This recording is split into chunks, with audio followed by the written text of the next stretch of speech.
പ്രതിക്ക് പുഷ്പയോടുണ്ടായിരുന്ന ദേഷ്യം, വൈരാഗ്യം, പക അത് എത്രത്തോളം ഉണ്ട് എന്ന് വ്യക്തമാക്കുന്നതായിരുന്നു ഇന്നിപ്പോൾ വീട്ടിലെത്തിയ സമയത്ത് തന്നെ ഈ പ്രതിയുടെ തെളിവെടുപ്പിലെത്തിയ സമയത്ത് പ്രതിയുടെ പെരുമാറ്റ രീതി. അതിന് സമാനമായ ഒരു മൊഴിയാണ് ഇപ്പോൾ ചോദ്യം ചെയ്യലിൽ പ്രതി പോലീസിനോട് നൽകിയിരിക്കുന്നത്.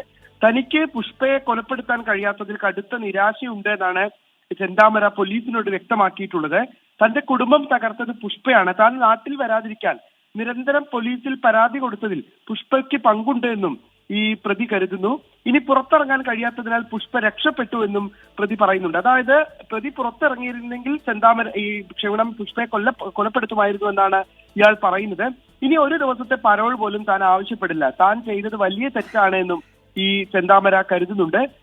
ഇത്തരത്തിലുള്ളൊരു മൊഴിയാണ് ഇപ്പോൾ ഇന്ന് ഉച്ചയ്ക്ക് ശേഷമുള്ള ചോദ്യം ചെയ്യലിനിടെ പോലീസിന് പ്രധാനമായും പ്രതി ചെന്താമര നൽകിയിട്ടുള്ളത്. മറ്റു ചില കാര്യങ്ങൾ കൂടി പറഞ്ഞിട്ടുണ്ട്, പക്ഷെ അത് നേരത്തെ തന്നെ പോലീസിനോട് വ്യക്തമാക്കിയ കാര്യങ്ങൾ ചിലതാണ്. എന്തായാലും ഇതൊരു പുതിയ കാര്യമാണ്. അതായത് തനിക്ക് ഈ പുഷ്പയോടുണ്ടായിരുന്ന വൈരാഗ്യം അത് എത്രത്തോളം ഉണ്ട് എന്ന് പ്രതി വ്യക്തമാക്കുന്ന ഒരു തെളിവ് കൂടിയാണ് ഇപ്പോൾ പോലീസിന് ലഭിച്ചിരിക്കുന്നത്. നേരത്തെ ജയിലിൽ നിന്ന് ഇറങ്ങുന്നതിന് മുൻപ് തന്നെ പ്രതി 4 പേരുടെ ഹിറ്റ് ലിസ്റ്റ് തയ്യാറാക്കിയിരുന്നു. അതിലൊരാളായിരുന്നു ഈ പുഷ്പ എന്ന് പറയുന്നത്. അതിപ്പോൾ സ്ഥിരീകരിക്കുകയാണ് പ്രതിയുടെ ഈ മൊഴിയിലൂടെ കൂടി.